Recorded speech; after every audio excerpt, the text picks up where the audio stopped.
अस्सलाम वालेकुम नाज़रीन, आप देख रहे हैं program the review Kamran Yusuf और शहबाज राना के साथ। द रिव्यू में हम पाकिस्तान की मईशत, खारजा अमूर और नेशनल सिक्योरिटी से जुड़े मामलात पर बात करते हैं। पाकिस्तान और भारत के दरमियान कशीदगी से मुतालिक बात करें तो दो बड़ी डेवलपमेंट्स हुई हैं। एक डेवलपमेंट तो ये हुई है कि पाकिस्तान के जो chairman joint chiefs of staff committee हैं, उन्होंने एक अहम इंटरव्यू दिया है जिसमें उन्होंने ये इंकशाफ किया है कि पाकिस्तान और भारत के दरमियान जो 4 रोज़ा कशीदगी जारी रही, इनफैक्ट पहलगाम हमले के बाद, उसके बाद से अब जो दोनों ममालिक ने जो अपने ट्रुप्स सरहद के ऊपर या अगले मोर्चों पर भेजे थे, उसकी जो वापसी है वो शुरू हो गई है। इनफैक्ट जो प्रोसेस है वो ऑलमोस्ट कंप्लीट हो चुका है। लेकिन एट द सेम टाइम ये एक अच्छी खबर तो ज़रूर आई है। दूसरी तरफ हम ये देख रहे हैं कि भारत की जो सियासी क़यादत है, उनकी तरफ से इश्तियाल अंगेज़ जो बयानात हैं उसका सिलसिला जारी है। आज एक दफ़ा फिर जो भारत के वज़ीर दिफा हैं, उन्होंने इस बात पर जोर दिया कि जी ऑपरेशन सिंदूर अभी ख़त्म नहीं हुआ। फिर दूसरा जो भारत के प्राइम मिनिस्टर नरेंद्र मोदी हैं, उन्होंने भी कुछ इसी तरह का बयान दिया। उन्होंने कहा कि पाकिस्तान इस खुशफहमी में ना रहे कि जो ऑपरेशन जिसका आगाज़ उन्होंने 6 और 7 मई की दरमियानी रात शुरू किया था वो ख़त्म हो गया है। तो शहबाज, जो दो तरह की मुतज़ाद जो डेवलपमेंट्स आ रही हैं, बट आई थिंक जो मेरा अपना मानना है कि ज़ाहिर है कि जो ऑन ग्राउंड जो सिचुएशन है, DGMOs के जो राब्ते हैं और जो ट्रूप्स की जो मूवमेंट है, ये रीलोकेशन है टू पीस टाइम और बिफोर जो मई 22 के, तो इससे जो बयानात की जो बात करें, मुझे लगता है कि स्टिल जो भारत की हुकूमत है वो, क्योंकि आपको सब पता है इंटरनेशनल मीडिया में भी ओवरऑल भी तासुर यही गया कि जो अपने ऑब्जेक्टिव अचीव करना चाहते थे वो नहीं अचीव कर पाए। तो इस तरह के बयानात मुझे लगता है कि जो भारत की क़यादत इस वक्त दे करके वो एक अपने लोगों को कन्विंस करना चाहती है, डोमेस्टिक ऑडियंस के लिए ज़्यादा है बनिस्बत इसके कि शायद कोई एक और बड़ी कार्रवाई करने का इमीडिएटली भारत सोच रहा है। देखिए, इतने बड़े नुकसानात के बाद और जो उनकी सूरत हाल है, उनको ये इस बात पे यकीन ही नहीं है कि उनके जब जहाज़ उड़ेंगे तो वापस वो आएंगे अपनी जगहों पर वापस। तो वो एक उनके लिए बहुत ही एक एम्बेरसमेंट वाली सिचुएशन है।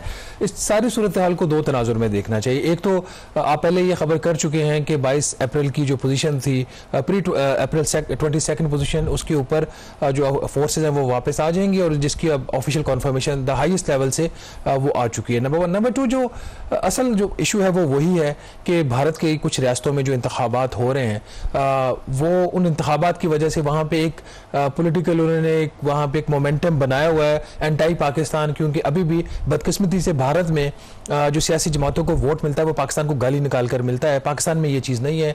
यहाँ की कौम, यहाँ का मीडिया बहुत मैच्योर है, unlike what happens in India. तो जब तक वो इलेक्शन नहीं हो जाते तब तक ये सूरत हाल जारी रहेगी। दूसरी बात ज़्यादा ज़रूरी इससे ये है कि अभी तो फ्रांस वाले अपने पहले जहाज़ों का हिसाब मांग रहे हैं इनसे।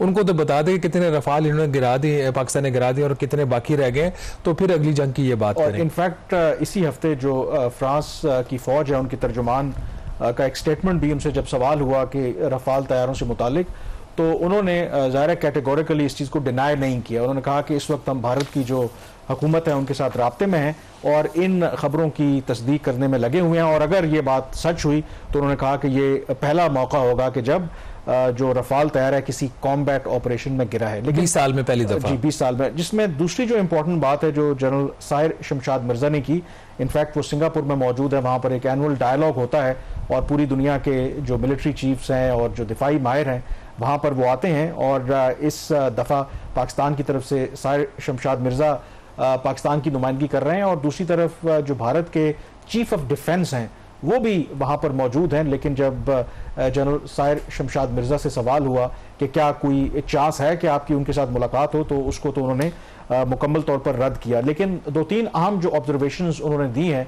उन्होंने ये कहा है कि ये जो हालिया भी दोनों मुल्कों के दरमियान लड़ाई हुई है, इसमें एक चीज़ साबित हुई है कि अब पाकिस्तान और भारत के दरमियान जो भी तनाज़ा या कॉन्फ्लिक्ट है वो सिर्फ जो डिस्प्यूटेड कश्मीर की टेरिटरी है उस वक्त तक महदूद नहीं रहेगा, बल्कि whole of India and Pakistan को भी उसमें शामिल कर लिया जाएगा। दूसरा जो उन्होंने एक और इम्पॉर्टेंट बात की कि इस सारे क्राइसिस के दौरान सिर्फ दोनों मुल्कों के दरमियान कोई इस तरह की क्राइसिस मैनेजमेंट का मैकेनिज्म नहीं है।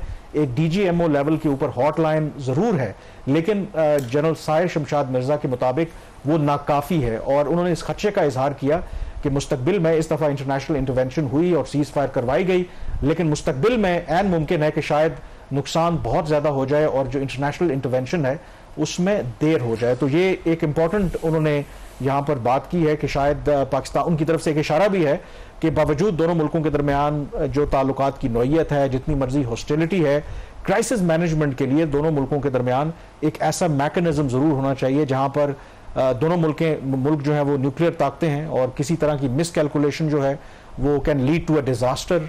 और इसके हवाले से शायद मुझे लगता है कि अगर मैं उनके इस स्टेटमेंट को इंटरप्रेट करूं कि Pakistan is open to any such proposal, कि डिस्पाइट ऑल दीज टेंशंस कि कोई ऐसा मैकेनिज्म होना चाहिए कि जहां पे क्राइसिस मैनेजमेंट के लिए काम किया जा सके। और this is not a bad idea by the way. Kamran, जब से ये क्राइसिस शुरू हुआ तब से लेकर अब तक पाकिस्तान की पॉलिटिकल और मिलिट्री जो लीडरशिप है उनकी स्टेटमेंट्स बड़ी रैशनल है, वो पीस और कंस्ट्रक्टिव बात करते हैं। अनलाइक भारत में जो कुछ भी हो रहा है वो सबके सामने है। एक तो उन्होंने जो हॉटलाइन का जिक्र किया, दूसरा ये कि जो मिसकैलकुलेशन है जो असल इशू है, ये भी हो सकता है कि इस दफ़ा अमेरिका को लगा कि उसने भारत को बचाना, उसने बचा लिया। अगली दफ़ा हो सकता है कि अमेरिकन जो ग्लोबल उसके ऑब्जेक्टिव्स हैं फॉरेन पॉलिसी के, उसमें उसको सूट ना करता हो इस किस्म की, अगर कोई अल्लाह न करे कोई सिचुएशन पैदा हो तो इसको रोकना, तो वो एक प्रॉब्लम एक पैदा हो सकती है। तो that's a Sen advice. Having said that, अब इंडिया के भी जो चीफ ऑफ डिफेंस स्टाफ हैं वो सिंगापुर में गालबन जनरल साहिर शमशाद मिर्जा भी सिंगापुर में है। तो do you see a chance of meeting formal informal? देखें, होंगे तो वो एक ही छत के नीचे कर रहे होंगे। और यूजली भारत जो है इस तरह के फोरम, जो सिंगापुर में ये एनुअल फोरम होता है, अवॉइड करते थे अपने लोगों को भेजने में। इस दफ़ा उन्होंने भेजा है क्योंकि मैं उनकी एक खबर भी पढ़ रहा था कि उसका पर्पज़ ये है कि वहाँ पर ज़ाहिर है कि पूरी दुनिया से जो मिलिट्री के और दिफाई माहिरीन आते हैं ताकि भारत अपना पर्सपेक्टिव भी बयान कर सके। साहिर शमशाद मिर्जा साहब ने तो पब्लिकली डिनाई किया है, उन्होंने कहा कि इस तरह की मीटिंग का कोई इम्कान नहीं है। बट ऑफ कोर्स अगर इस तरह के राब्ते होते भी हैं तो दोनों मुल्क गिवन देयर करंट सिचुएशन उसको पब्लिकली खैर एक्नॉलेज तो नहीं करेंगे। अब इसमें जो हम पहले भी इसका जिक्र कर चुके हैं कि चलें सरहदों के ऊपर कशीदगी तो ख़त्म हो गई है, जुमलों का जो तबादला है, वॉर ऑफ वर्ड्स, वो जारी है। जो सबसे बड़ा आई थिंक जिस पर मैंने लिखा भी है, जो सबसे बड़ा कंसर्न पाकिस्तान को होना चाहिए और पाकिस्तान को होगा भी, कि भारत की जो इस वक्त हिकमत अमली है कि पाकिस्तान को किसी तरीके से आपने अंडरमाइन करना है, कोई भी वो डिप्लोमेटिक सतह के ऊपर हो, वो मल्टीलैटरल फोरम्स हों, वो मुआशी एतबार से, वो फिर जो कोविड ऑपरेशंस पाकिस्तान के अंदर करवा के पाकिस्तान को आपने एक आप कह सकते हैं कि डिस्टेबलाइज करना है। और उसकी पहली झलक हमने इस हफ्ते देखी है जब एडीबी, एशियन डेवलपमेंट बैंक का एक मीटिंग होनी थी जिसमें पाकिस्तान के लिए कोई $800 मिलियन का एक फाइनेंशियल पैकेज की अप्रूवल होनी थी। लेकिन भारत की वजह से वो जो मीटिंग है 5 दिन के लिए मुलतवी हुई है। तो ये क्या कहानी है? कामरान, एक तो ये दो important statements prime minister of Pakistan की तरफ से और field marshal general Asim Munir की तरफ से कि जो पानी को अगर भारत रोकेगा तो that will be an act of war, पहले भी कह चुके हैं। पिछले 48 घंटों में दोबारा ये स्टेटमेंट्स आई हैं। तो एक तो चीज़ बड़ी क्लियर है कि पाकिस्तान जो है अब पानी को जो है वो उसकी बेस के ऊपर इन चीज़ों को लाइट नहीं लेगा। अब मसला ये हो गया है कि जो ओवरऑल पाकिस्तान के अंदर एक मजाज है ब्यूरोक्रेसी के काम करने का, वो रवायती है और जो हालात इस वक्त बन चुके हैं और इंडियन डिप्लोमेटिक एफर्ट्स इस दफ़ा तो बहुत बुरी तरीके से नाकाम नहीं है। बाय एंड लार्ज इंडिया की जो डिप्लोमेसी है वो अच्छी है, माजी में उसके अच्छे उसको नताज मिलते रहे। इस दफ़ा नहीं मिले क्योंकि उनका मौक़िफ़ गलत था, आलमी बरादरी ने उनका मौक़िफ़ नहीं माना जो उसने पाकिस्तान के ऊपर इल्ज़ामात लगाए। बट जब उसको वहाँ पर शिकस्त हुई तो उन्होंने अभी साइड से बदला लेने की कोशिश की है। इंटरनेशनल मॉनिटरी फंड की जो एपिसोड है वो सबके सामने आ चुकी है, उसके ऊपर IMF का भी व्यू आ चुका है। बल्कि वो जो लास्ट प्रेस कॉन्फ्रेंस थी उसमें बाकायदा वहाँ पे रिपोर्टर्स डिप्यूट किए गए थे कोई एंटी पाकिस्तान इस किस्म के सवालात पूछेंगे, जिसका कैलकुलेटेड जवाब जो IMF की जो ग्लोबल स्पोक्स पर्सन उन्होंने वहाँ पे दिया वाशिंगटन में, जो फिर मीडिया में छपा भी कि जो IMF का पैसा है वो सिर्फ इस्तेमाल हो सकता है पाकिस्तान की जो गैर मुल्की ज़रमबाता के ज़खायर उसको बिल्ड करने के लिए, वो बजट सपोर्ट का पैसा होता भी नहीं है ना इस दफ़ा है। तो इसलिए उसका डिफेंस पर्पसेस के लिए यूज़ होना इसका कोई सवाल ही पैदा नहीं। अगर होता भी है तो ये राइट है पाकिस्तान का, हम कर्ज ले रहे हैं, हम खैरात नहीं ले रहे किसी से। अगर उसका पर्पस बजट सपोर्ट है तो फिर बजट सपोर्ट में होगा, अगर बैलेंस ऑफ पेमेंट की सपोर्ट है तो उसमें इस्तेमाल होगा, भारत हो या कोई। मोर इंपॉर्टेंटली अगर आपकी territorial integrity and sovereignty under threat आएगी तो फिर तो हर जगह आप इंतजार तो नहीं करेंगे, IMF को फोन करेंगे कि ये जो पैसा है हम अपने दिफा के लिए लगाएं या ना लगाएं, तो ये ऐसे है ना जैसे F-16 है कि जब भारत के खिलाफ इस्तेमाल नहीं कर सकते, जब करने हैं तो फिर करने हैं जब ज़ाहिर है क्या। तो बड़े लाजिम खबर ये है कि 28 मई को, जिसकी एक बड़ी अहमियत है पाकिस्तान के लिए, पाकिस्तान ने एटमी धमाके किए थे 1998 में, 28 मई को ही एशियाई तरक्याती बैंक ने एक कर्ज प्रोग्राम पाकिस्तान के लिए उसकी मंजूरी के लिए अपने एजेंडे पर रखा हुआ था। 2 इसके हिस्से थे इस प्रोग्राम के। नंबर 1, $30 करोड़ का एक बजट सपोर्ट लोन था, जिसकी मंजूरी का मकसद, इसका मैं जाती तौर पर इस तरह के कर्जे के खिलाफ हूँ, वो ये कि जो डोमेस्टिक रिसोर्स मोबिलाइजेशन है, मतलब जो FBR की टैक्स कलेक्शन है, उसकी कैसे उसको बेहतर करना, उसके लिए पाकिस्तान $30 करोड़ का एशियाई तरक्याती बैंक से कर्जा लेना चाह रहा है। उसकी मंजूरी शामिल थी 28 मई के एजेंडे पे। और दूसरा $50 करोड़ की एक गारंटी एशियाई तरक्याती बैंक ने मंजूर करनी थी 28 मई को। और इस गारंटी का मकसद ये है कि चूंकि पाकिस्तान की इंटरनेशनल क्रेडिट रेटिंग है अभी भी बहुत कम है, ऑल्दो हुकूमत ने बड़ी खुशियां भी मनाई रिसेंटली कि हमारी रेटिंग बेहतर हो रही है। उस वक्त भी मैंने ये लिखा था, रेटिंग जो बेहतर तो हो रही है, अभी भी इस काबिल नहीं है कि हम अपनी जो स्ट्रेंथ है उसके ऊपर सिंगल डिजिट में इंटरेस्ट रेट के ऊपर कर्ज ले सके। तो $50 करोड़ की ADB की गारंटी के ऊपर हमने कर्ज लेना था, कोई $1 से $1.5 अरब का, जिसमें फौरी तौर पर $1 अरब पाकिस्तान ने 2 गैर मुल्की कमर्शियल बैंकों से लाइन अप किया हुआ है। वो जैसे ही ADB वो गारंटी मंजूर करेगा, $1 अरब का कर्जा पाकिस्तान 30 जून से पहले लेने की पोजीशन में है। 28 मई को ये ADB के एजेंडा के ऊपर था। भारत के जो एग्जीक्यूटिव डायरेक्टर ADB के ऊपर जो उनको रिप्रेजेंट करते हैं, उन्होंने ADB के रूल्स का फायदा उठाते हुए ये दरखास्त की बोर्ड को कि चूंकि मैं इस केस को सही तरह पढ़ नहीं सका, समझ नहीं सका, तो मुझे ड्यू डिलिजेंस के लिए मजीद टाइम चाहिए। ये वो था, एक पॉलिटिकल पर्पसेस के लिए ADB का जो प्लेटफॉर्म था उसको इस्तेमाल किया गया। और चूंकि रूल्स में इसकी गुंजाइश थी, एशियाई तरक्याती बैंक ने भारत की दरख्वास्त के ऊपर ये जो मीटिंग 28 मई को होने थी उसको अब उन्होंने डिले किया, पोस्टपोन किया 3 जून को। बहरहाल अभी भी इतनी ताखीर नहीं जिससे पाकिस्तान के इकोनॉमिक जो इंटरेस्ट हैं वो मुतासिर हों, लेकिन एक कार्रवाई जो भारत ने वहाँ पे डाली है जिसका पाकिस्तान को नुकसान तो नहीं हुआ, लेकिन एटलीस्ट भारत अपने अंदर से उसने ये कम से कम खुशी जरूर महसूस होगी कि 6 जहाज तो चले हमारे गिर गए कहीं से, तो हमने कुछ चीज़ जो है वो डिले करवाई है पाकिस्तान की। कामरान, इसमें जो चीज़ इंपॉर्टेंट है जिसको मैं डिस्कस करना चाह रहा हूँ, ये तो एक स्टोरी होगी। यहाँ पे जिस तरीके से स्टोरी को डिस्कस करना चाहिए था इस इशू को, अभी भी ये जो खबर है ये हमें ज़राए से पता चली, फिर मैंने इकोनॉमिक अफेयर्स मिनिस्ट्री जो है उनके जो सेक्रेटरी हैं उनसे बात करूँगा, उनका ये हुआ है, लेकिन उन्होंने कहा कि इसमें पाकिस्तान का कसूर इसलिए नहीं है कि ADB के रूल्स इस चीज़ की इजाज़त देते, तो हमने इसको हमारे पास कोई चॉइस नहीं थी। ऑल्दो उन्होंने कहा जी कि हमने ADB के प्रेसिडेंट से बात की, वाइस प्रेसिडेंट से बात की, जो बोर्ड मेंबर्स थे अदर देन इंडिया उनसे बात की कि जी हमारा ये मौके पर ये पॉलिटिकल पर्पसेस के लिए यूज़ हो रहा है, इसको मत होने दे। उनका जिससे हुआ ये कि ज़्यादा ताख़ीर नहीं हुई, 3 जून को डेट मिल गई। बात यहाँ पे जो मैं बताना चाह रहा हूँ वो ये है कि इंटरनली ये बात इतनी ज़्यादा इवन कि विद इन गवर्नमेंट भी नहीं बताई गई कि ये जो है डिले हो चुका है, और कुछ लोगों के लिए ये एक बड़ी शॉकिंग स्टोरी थी, शॉकिंग न्यूज़ थी कि अच्छा ये भी हो गया, उनको पता ही नहीं था। तो मेरा पॉइंट यहाँ पे ये है कि इस तरह के वाकयात वो और भी होंगे, भारत बाज नहीं आएगा, बिल्कुल नहीं। वो अब फजाओं में तो पाकिस्तान का मुकाबला नहीं कर सकता, वो जो टेबल है उसके ऊपर खुलकर कह रहे हैं, देखिए वो खुलकर कह रहे हैं कि उनका जो मौकफ है देखिए बड़ा क्लियर है। उन्होंने कहा है कि कोई भी जो मुल्क बायलैटरली पाकिस्तान को या तो कर्जे देता है या पाकिस्तान में इन्वेस्टमेंट करता है या डेवलपमेंट की मद में कोई भी पाकिस्तान की फंडिंग करता है, वो कहते हैं कि नहीं जी आप एक ऐसे मुल्क हो जो उनके बकौल एक दहशतगर्दी को सपोर्ट करता है, आप वहां पर पैसा ना दें। वो फिर मल्टीलैटरल जो फोरम्स हैं, IMF का आपने जिक्र किया, उन्होंने कोशिश की, वो बेशक उनकी एक्सरसाइज फ्यूटाइल गई। ADB के आपने जिक्र किया, बेशक उसकी एक्सरसाइज फ्यूटाइल जाए, लेकिन वो अपनी तरफ से जो इंटेंशन है वो बड़ा क्लियरली वो पाकिस्तान को हर फ्रंट के ऊपर एक टफ टाइम देना चाह रहे हैं। आई एम श्योर कि पाकिस्तान डिस्पाइट जितना भी हमारा कोई छोटा मुल्क तो नहीं है, हमारे पास भी ऐसे टूल्स होंगे, ऐसी चीज़ें हैं कि जहां पर हम उनको काउंटर कर सकें, उनको हिट कर सकें। तो शायद इसके हवाले से हमें अपनी जो हिकमत तरतीब देने की। मेरी जब कुछ लोगों से बात हुई जो इंटरनेशनल फाइनेंशियल इंस्टीट्यूशंस में काम कर रहे हैं, उन्होंने कहा कि अगर भारत ने ये राइट एक्सरसाइज किया तो पाकिस्तान भी कर सकता है, लेकिन मसला यहाँ पे ये है कि जितनी कर्जों की जरूरत पाकिस्तान को उतनी भारत को नहीं है।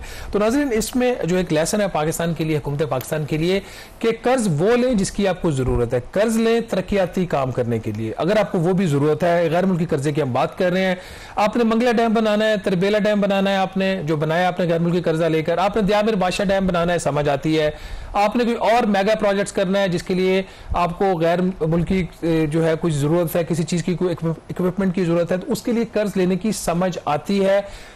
आपको अपने जो महसूलात हैं हुकूमत पाकिस्तान को बढ़ाने के लिए गैर मुल्की कर्जे की जरूरत नहीं है। आपको रिजर्व्स बिल्ड करने के लिए गैर मुल्की कर्जे की जरूरत नहीं होनी चाहिए। आप रिजर्व्स बिल्ड कीजिए। दरामदात जो है वो आपका एक मसला है, वो अभी रहेगा। बरामदात को बढ़ाइए, तरसीलात ज़र को बढ़ाइए, फॉरेन डायरेक्ट इन्वेस्टमेंट को बढ़ाइए, तो आपके रिजर्व बढ़ेंगे और भारत को इस तरह के मौके कम मिलेंगे। यहाँ पे हम छोटी सी ब्रेक लेंगे और ब्रेक के बजाय वापस आएंगे तो बात करेंगे गैर मुल्की कर्जों की ही। स्टे विद अस।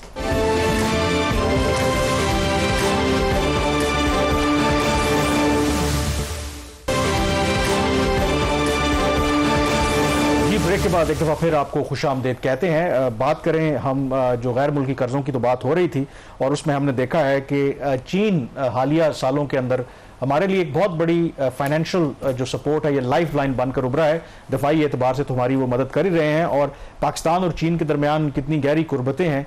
आज भी हांगकांग में थे पाकिस्तान के वज़ीर ख़ारजा इसहाक डार, वहाँ पर वो एक इवेंट अटेंड करने गए थे और गुज़िश्ता 10 दिनों में उनकी दूसरी मुलाकात हुई है चीन के वज़ीर ख़ारजा वैंग यी के साथ। और उस मुलाकात के बाद भी अगेन एज यूजुअल जो पाकिस्तान और भारत के दरमियान, पाकिस्तान और चीन के जो रवायती एक स्ट्रॉन्ग रिलेशनशिप हैं, जो क्लीशे आमतौर पर हम ऑल वेदर फ्रेंडशिप की बात करते हैं, तो दोनों तरफ से उसको रीइटरेट किया गया है।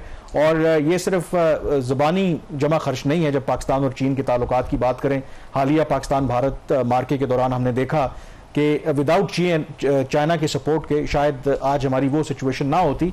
और फिर मोर इम्पॉर्टेंटली जो हमारे इकोनॉमिक क्राइसिस हैं या इकोनॉमिक सिचुएशन है, उसमें भी चीन का बहुत बड़ा कंट्रीब्यूशन है।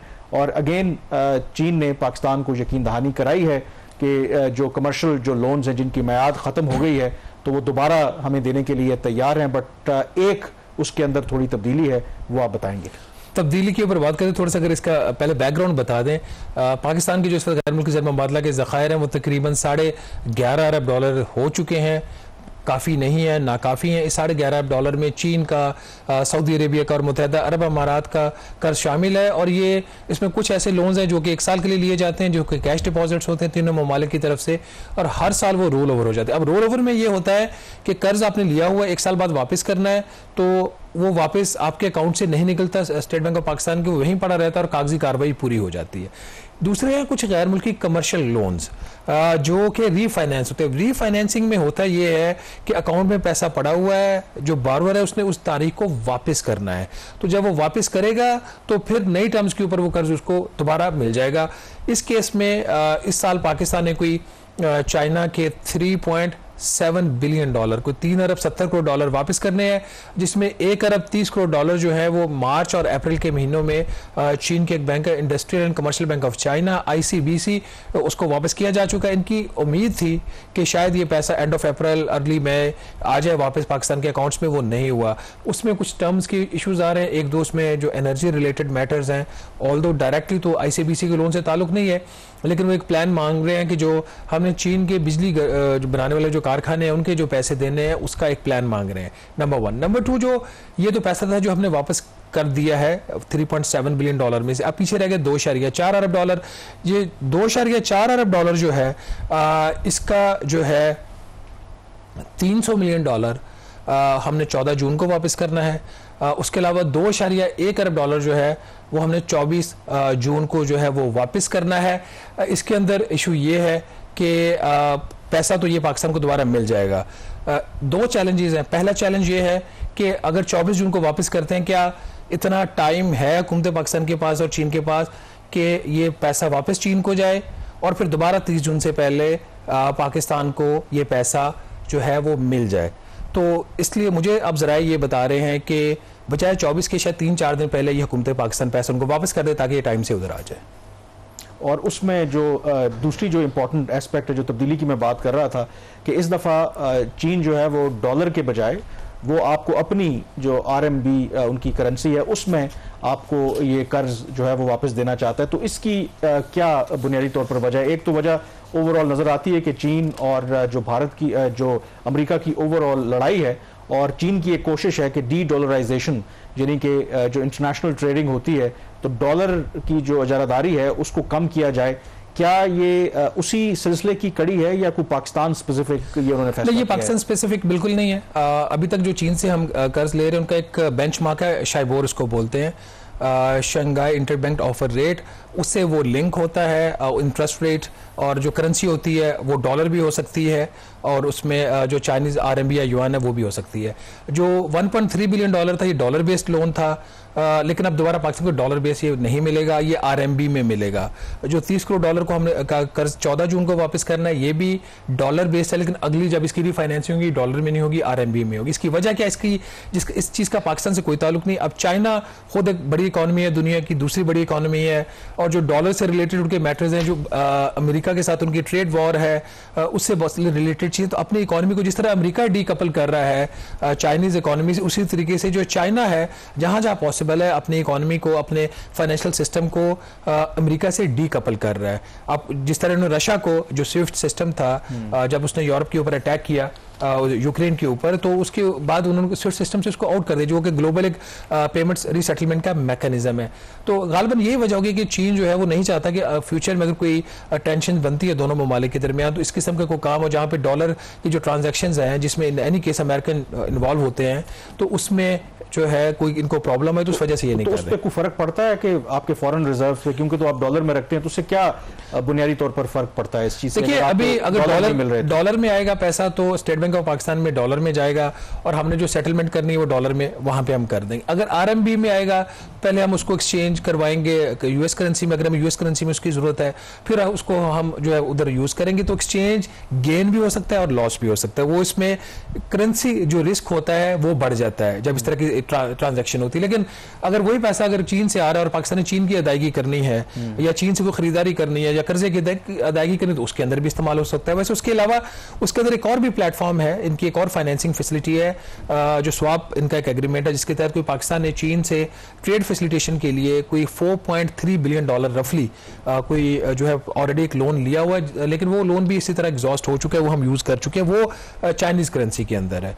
तो ये पैसे भी उधर इस्तेमाल हो सकते हैं। इस वक्त जो अगर पाकिस्तान के कर्जे की आप उसकी देखें ना स्ट्रक्चरिंग, उसमें तकरीबन 68% 70% जो है डॉलर बेस्ड है, फिर बाकी कुछ है वो चाइनीज करेंसी में है, कुछ जापानीज करेंसी के अंदर भी है, उसके अलावा कुछ यूरो में भी है, कुछ मेरा ब्रिटिश का तो इतना इसके अंदर नहीं है। बट इवन कि जो एसटीआर होता है ना, जो आईएमएफ कर्ज अप्रूव करता है, स्पेशल ड्राइंग राइट्स जो होते हैं, वो भी बास्केट होती है मुख्तलिफ करेंसीज की, तो उसके मुताबिक फिर वो आपको मिलते हैं।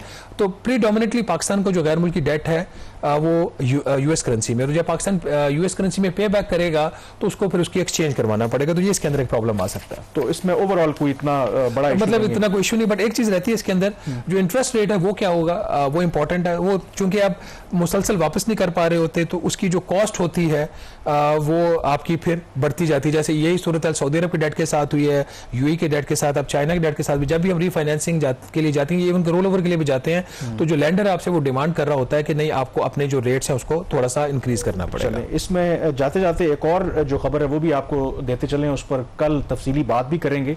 जो पहले भी जिक्र किया था कि चीन ने पाकिस्तान और अफगानिस्तान के दरमियान आप कह सकते हैं कि एक मफाहमत करवाई है, और उसमें एक जो ब्रेक थ्रू हमें नजर आया कि चीन की तरफ से पहले अनाउंस किया गया था कि पाकिस्तान और अफगानिस्तान जो अपने सिफारती ताल्लुकात हैं उनको अपग्रेड करेंगे, यानी कि अभी नाज़िमुल अमूर के लेवल के ऊपर हैं, तो अब बाकायदा इनमें सुफरा का तबादला होगा। तो आज बाकायदा तौर पर सरकारी सतह पर वज़ीर ख़ारजा इसहाक डार साहब ने इसकी तस्दीक की है कि पाकिस्तान ने यह फैसला किया है कि अफगानिस्तान के साथ हम अपने जो रिलेशनशिप हैं उनको अपग्रेड कर रहे हैं। और ये क्यों हुआ है इस पर कल तफसीली बात करेंगे। यहाँ पर ब्रेक लेंगे, ब्रेक के बाद जिक्र करेंगे एक और ऐसे प्रपोजल का जिसके जरिए FBR जो है वो अपना जो अगले माली साल का रेवेन्यू का टारगेट है उसको पूरा करने का ख्वाह है। क्या उसमें उनको कामयाबी मिलेगी? प्रपोजल क्या है? ब्रेक के बाद इस पर बात करेंगे।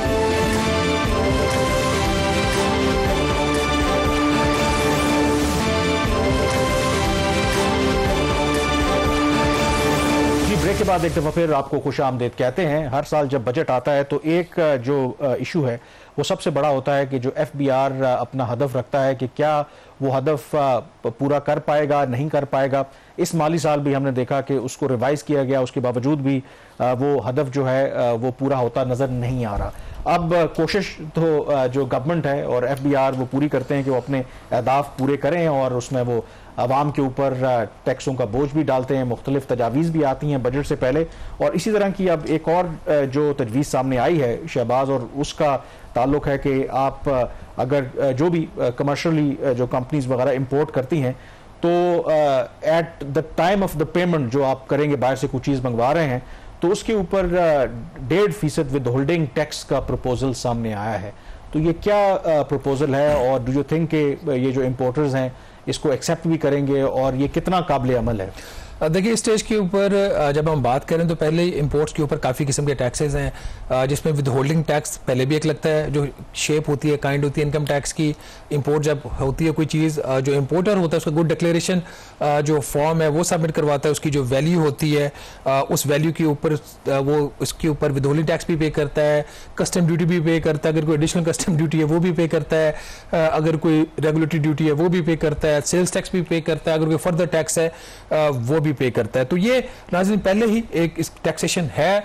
अब चूंकि एफबीआर हमेशा इस चीज़ की तलाश में रहता है कोई ऐसा आसान तरीका मिल जाए टैक्स लगाने का जहां पे टैक्स भी इकट्ठा हो जाए और एफबीआर की उसके अंदर टैक्स इकट्ठा करने में उस तरीके से इन्वॉल्वमेंट भी ना हो जाए। कोई थर्ड पार्टी जिसको ये विद होल्डिंग एजेंट कहते हैं, वो एम्प्लॉयर भी हो सकता है, वो बैंक भी हो सकता है, वो कोई प्रोविंशियल अथॉरिटी भी हो सकता है, वो उसके लिए एफबीआर के बिहाफ पे टैक्स इकट्ठा करके एफबीआर को देते, उसको बदले में उसको कोई कलेक्शन चार्जेस भी अदा नहीं करने होते। तो ये एक यूनिक किस्म का इन्होंने अपनी तरफ से एक प्रपोजल ये सामने लेके आया। अभी ये प्रपोजल है, हतमी नहीं है, आईएमएफ के साथ शेयर हो चुका है। प्रपोजल ये है कि इस वक्त जैसे आप जब कोई क्रेडिट कार्ड से कोई चीज़ बाहर से खरीदते हैं और आपका बैंक जब उस ट्रांजैक्शन की अदायगी करता है तो आपके बिल के अंदर एक उस क्रेडिट कार्ड को इस्तेमाल करने के ऊपर जो गैर मुल्की अदायगी होती है तो कोई 5% जो है वो फाइलर के लिए और 10% नॉन फाइलर के लिए एक विद होल्डिंग टैक्स लगा होता है। यही जो फार्मूला है, यही इसी चीज़ को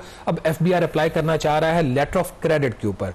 मतलब ये कि जब आपने बाहर से कोई चीज़ इंपोर्ट करनी है, और ये प्रपोजल सिर्फ कमर्शियल इंपोर्टर्स की हद तक है कि किसी भी कमर्शियल इंपोर्टर ने बाहर से कोई चीज़ दरामद करनी है तो वो बैंक के पास जाता है और बैंक एक उसको एक सर्टिफिकेट देता है कि जी हम इसकी अदायगी करेंगे जब ये चीज़ पाकिस्तान आ जाएगी। और वो जब चीज़ पाकिस्तान आ जाती है तो एक जो लेटर ऑफ क्रेडिट होता है, जो एक सर्टिफिकेट दिया जाता है, उसको जब रिटायर करने का टाइम आता है, मतलब ये कि उसके बदले में जब जो गैर मुल्की सप्लायर होता है उसको बैंक ने अदायगी करनी होती है, तो अदायगी के वक्त एक प्रपोजल ये है कि एफबीआर अब 1.5% विद होल्डिंग टैक्स जो है वो चार्ज करेगा उस वॉल्यूम के ऊपर, वो जो उसकी जो वैल्यू है लेटर ऑफ क्रेडिट की। अगर $100 मिलियन की इंपोर्ट है तो $1.5 मिलियन उस पे एफबीआर जो है वो होल्डिंग टैक्स जो है वो चार्ज करेगा। ये प्रपोजल है, तजवीज़ है, हतमी नहीं है, आईएमएफ के साथ शेयर हो चुकी है। अभी क्या ये बजट में शामिल होगी या नहीं होगी इसके बारे में हम हतमी तौर पर कुछ नहीं कह सकते, लेकिन इसके मुताबिक कामरान अब इनका तो ये ख्याल है कि एफबीआर का ये कहना है, जो जराए ने बताया, ये सारी चीज़ हम जराए से रिपोर्ट कर रहे हैं कि ये जो 1.5% है ये हम इसलिए लगा रहे हैं कि इंपोर्टर जब गुड डिक्लेरेशन फाइल करता है तो अगर उसने $100 की चीज़ मंगवाई तो $80 बताता है, जिसकी वजह से हमें नुकसान होता है। तो ये जब एलसी की बेस के ऊपर हम पेमेंट के ऊपर ही ले लेंगे तो वो अंडर इन्वाइसिंग नहीं कर सकेगा, फ्लाइंग इन्वाइसिंग नहीं कर सकेगा, और उसका जो पॉजिटिव वो कहते हैं एस्पेक्ट ये होगा कि अगर जो उसने कहीं और टैक्स पे किया हुआ है तो उसके अगेंस्ट उसको एडजस्ट करवा लेगा। लेकिन अगर इनका मकसद तो अंडर इन्वाइसिंग को कवर करना है और एक टाइम जो है उसके लिए हद तक ये टैक्स होगा, फिर तो बात समझ आती है। अगर ये टूल है कि जी हम इसे ताजरों से जो डाउन द लाइन जो कमर्शियल इंपोर्टर्स आगे चीज़ बेचते हैं उनसे हमने टैक्स वसूली करनी है, उससे उनकी कलेक्शन बढ़ जाएगी, तो ये उसी तरीके से नाकाम होगा जिस तरीके से इन्होंने इस साल जो सेक्शन 236G और H जो है जो होलसेलर्स और रिटेलर्स के लिए विद होल्डिंग टैक्स 2% और 2.5% लगाया है। जो रिटेलर है कॉस्ट में बिल करके आगे पास ऑन कर देता है कंज्यूमर को, तो ये 1.5% भी उसी तरह कॉस्ट में शामिल हो जाएगा। पहले $100 मिलियन की एलसी थी, अब 101.5 मिलियन की एलसी हो जाएगी। तो it's a bad proposal, it's a lazy proposal, but it will bring a lot of money for the लेकिन FBR. ये भी तो हकीकत है कि अंडर इनवॉइसिंग भी तो हमारे यहाँ होती है, तो आप जो अंडर इनवॉइस करके आप जो टैक्स चुराते हैं तो आप सिंपली क्या आउट राइटली से कह सकते हैं कि ये सिर्फ एक टूल है कि ज़्यादा एक आसान तरीका है कि आप जो अपना रेवेन्यू का टारगेट हासिल करें, या इन रियलिटी कहीं ना कहीं उसको डिस्करेज करना भी है जो अंडर इनवॉइसिंग हमारे यहाँ होती है। जब अंडर इनवॉइसिंग करते हैं तो इसका मतलब है कि आप टैक्स भी चुरा रहे हैं ना।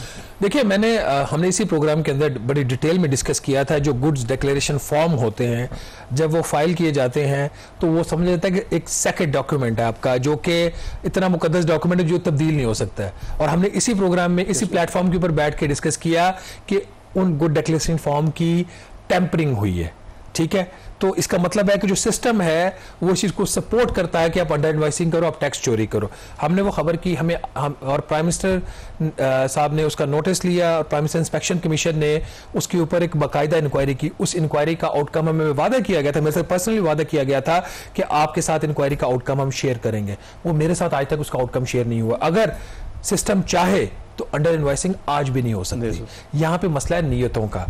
होता ये माजी में भी जैसे विदहोल्डिंग टैक्स लगाया गया कि जी उससे लोग जो है वो टैक्स सिस्टम के अंदर आएंगे। एफबीआर को क्या चाहिए था? पैसा।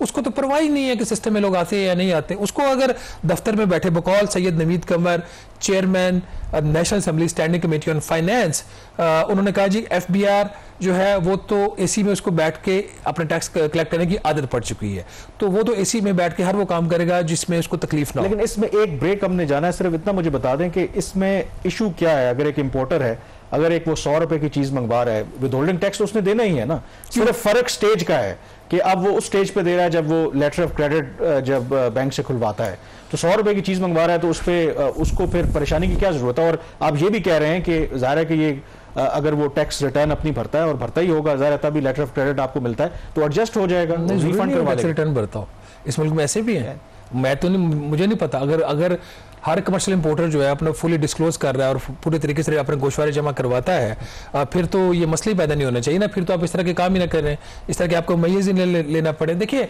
जो टैक्सेशन और जो डबल टैक्सेशन होती है नाज़िम, हमेशा बुरी होती है। अगर पहले ही इंपोर्ट स्टेज के ऊपर विदहोल्डिंग टैक्सेस कमर्शियल इंपोर्टर्स के ऊपर लगे हैं, वो भी एडजस्टेबल एडवांस टैक्स भी है वहाँ पे और सारे टैक्स, उससे अगर मदद नहीं मिली तो इससे कैसे मिलेगी। अब एफबीआर अगर ये हो जाता, अगेन हम कह रहे हैं अगर वाली बात है, अगर ये हो जाएगा तो एफबीआर इसको एज एन इन्फोर्समेंट मेयर जो है वो इसको प्रेजेंट करेगा और हम इसको देखेंगे एडिशनल रेवेन्यू मेयर। यहाँ पे हम छोटी सी ब्रेक लेंगे और ब्रेक के बाद जब वापस आएंगे तो बात करेंगे पाकिस्तान के बड़े बड़े एक्सपोर्टर्स की कि वो किस तरीके से एफबीआर के हाथों तंग है। स्टे विद अस।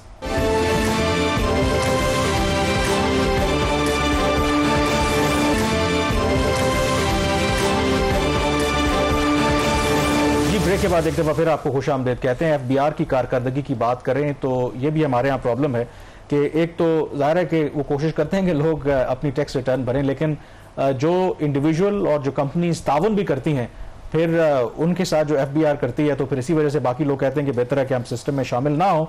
और इसी सिलसिले में इसी हफ्ते जुमेरात के रोज़ जो स्पेशल असिस्टेंट हैं प्राइम मिनिस्टर के हारून अख्तर साहब, उनकी एक डेलीगेशन के साथ मुलाकात हुई है। नाम वैसे अच्छा है, यूटोपिया इंडस्ट्रीज, उनकी मुलाकात हुई है और इशू था रिफंड का। तो ये is it a genuine case, क्या है इस कंपनी की प्रोफाइल? अगर दुनिया का कोई और मुल्क होता है और अगर एफबीआर ना होता तो इस कंपनी को हाथों हाथ उठाया जाता। मैं कल इसका वो हिस्ट्री देख रहा था इस कंपनी की। 2020 में इस कंपनी ने $50 बिलियन से काम शुरू किया, आज 2025 है और इनकी जो एनुअल जो सेल्स हैं यूटोपिया कंपनी की वो $170 मिलियन पे ऑलरेडी हो चुकी हैं। पाकिस्तान के ये 12वें बड़े एक्सपोर्टर उसमें की कैटेगरी में आते हैं और इनकी जो बेची हुई चीज़ें, अमेजॉन एक बड़ी फेमस वेबसाइट है रिटेल के ट्रेड के हवाले से, अमेजॉन की वेबसाइट के ऊपर अपने नाम के साथ अपनी ये पाकिस्तानी ब्रांड जो है वो वहाँ पे बेचते हैं। इनकी जो ट्रांजैक्शंस होती हैं उसमें डेफिनेटली बहुत सारे आपके जो टैक्स रिफंड्स हैं वो शामिल हो जाते हैं। उसमें इनकम टैक्स भी है, सेल्स टैक्स भी है। अब ये जो कंपनी है अपने चूंकि छोटी साइज की भी कंपनी, बावजूद इसके कि ये पाकिस्तान के 12वें बड़े एक्सपोर्टर हैं, $170 मिलियन की इनकी एनुअल सेल्स हैं। अब किसी कंपनी का अगर $10 मिलियन या कोई 3 अरब रुपए से जायद का रिफंड फंस जाए तो उस कंपनी की जो फाइनेंसेस हैं उसका क्या हाल होगा ऐसे वक्त में जब जो इंटरेस्ट रेट्स में वो डबल डिजिट में, कर्ज लेना भी कोई इतना आसान और सस्ता नहीं है। ये कंपनी है, इसने अपने रिफंड्स के केस के हवाले से आपको पता है कि पाकिस्तान के जो यूएस में एम्बेसडर हैं उनसे मिले। इन्होंने फाइनेंस मिनिस्टर मोहम्मद औरंगजेब साहब से अक्टूबर में मुलाकात की, डीसी वाशिंगटन डीसी में जब वो वहाँ गए हुए थे, अपना के मुद्दा पेश किया कि हमारे साथ ये ज्यादती हो रही है। एफएम साहब ने इनसे वादा किया कि हम आपका मसला हल करेंगे। उसके बाद इन्होंने जो मैंने कुछ डॉक्यूमेंटेड चीज़ देखी है, इन्होंने एफएम साहब ने जिनको आगे जिम्मे काम लगाया कि इनसे रब्ता करवाया, उनकी मीटिंग नहीं हुई। फिर ये इन्होंने SIFC को लिखा जिनका काम फैसिलिटेशन ऑफ द इन्वेस्टमेंट है। इन्होंने फिर जो इनकी टेक्सटाइल की 2 डिफरेंट बॉडीज हैं उनके पास गए, इनका मसला हल नहीं हुआ, ये FBR के पास गए, इनका मसला हल नहीं हुआ। अब फाइनली फिर इनकी हारून अख्तर खान साहब से मुलाकात हुई, वहाँ पर उन्होंने ये मुद्दा पेश किया, फिर हारून अख्तर साहब ने आगे प्राइम मिनिस्टर ऑफिस को कहा और फिर आगे से उन्होंने FBR को कहा खुदा रहा इनके जो रिफंड्स हैं वो इसके बाद तो मेरे ख्याल में ट्रंप ही बचते हैं कि मेरा ख्याल है कि ये मतलब जो सारे थोड़ा सा न्यूज़ उन्होंने एक्सरसाइज कर दी हैं, उसके बाद तो फिर JD Vance से भी बात अगर करके देख लें उससे पहले ट्रंप बहुत ज्यादा नहीं हो जाएगा, चले वो थोड़ा सा लेवल नीचे कर ले। अच्छा, इसमें दूसरी जो बात है आखिर में जो बड़ी खबर है जो अवाम भी देखना चाहते हैं, सैलरी क्लास हैं, तनख्वाह से मुतालिक जो है बजट जो आ रहा है, हमारे फाइनेंस मिनिस्टर ने इस हफ्ते एक स्टेटमेंट दिया है, तो कोई अच्छी खबर है दोनों जो हमारे ज़ारा के जो यूनिफॉर्म और जो बाकी सिविलियन मुलाजमीन है उनके लिए? देखिए अभी तक तो जो प्रपोजल हाथ में तो कुछ भी सामने नहीं है। वजारत ख़जाना के जो ज़राए कह रहे हैं कि 6 से 10% का इंक्रीज़ जो है तनख्वाहों में एक्सपेक्टेड है, लेकिन जो इंडिया वाली जो जंग थी हमारी लिमिटेड वॉर, उसके बाद एक र्यूमर थी कि शायद जो मिलिट्री है या तमाम आर्म फोर्सेज हैं उनकी तनख्वाहों में सिविलियंस के मुकाबले में ज़्यादा इजाफा किया जाए। इस किस्म का एक इजाफा आपको पता है कि पाकिस्तान पीपल्स पार्टी की जब गवर्नमेंट थी 2008 वाली, तब भी एक उनको रेज दिया गया था। उनका इस दफ़ा एक ख़ास मौके तो उनकी सैलरीज जो हैं सिविलियन से ज़्यादा बढ़ाई जानी चाहिए, इस किस्म की कोई तजवीज़ थी। इसी हफ्ते फाइनेंस मिनिस्टर जो है मोहम्मद औरंगजेब साहब एक पब्लिक इवेंट में आए, तो वहाँ पर उनसे ये सवाल हुआ कि जी क्या कोई ऐसा प्रपोजल है कि जो आर्म फोर्सेस की जो तनख्वाहें हैं वो सिविलियन से ज़्यादा बढ़ाई जाएंगी? तो उन्होंने कैटेगोरिकली इस चीज़ को डिनाई किया। उन्होंने कहा जी कि अभी तक ऐसा कोई प्रपोजल नहीं है कि जो मिलिट्री की जिसमें तमाम फोर्सेज हैं आपकी, उनकी तनख्वाहें जो है सिविलियन से ज़्यादा बढ़ाई जाएंगी, उनके जो भी इंक्रीज़ आएगा। बस इतनी उन्होंने बात कही कि अभी तक ऐसा कोई प्रपोजल नहीं है उनको ज़्यादा रेज देने का। दूसरा उन्होंने फरमाया कि जो डिफेंस की, जो पाकिस्तान के दिफा के लिए जितनी भी तमाम ज़रूरियात होंगी वो हम ज़रूर पूरी करेंगे। दूसरा मुझे याद है कि जो तनख्वाहों के प्रपोजल्स होते हैं ना, वो हमेशा आखिरी जो कैबिनेट की मीटिंग होती है बिफोर बजट नेशनल असेंबली में प्रेजेंट किया जाता है। तो ठीक है, फाइनेंस मिनिस्टर साहब अभी कह रहे हैं कि इस तरह का प्रपोजल अभी तक तो नहीं है, but things can change. Program the review से इतना ही। कामरान यूसुफ और शहबाज राना को इजाजत दीजिए। अल्लाह हाफिज।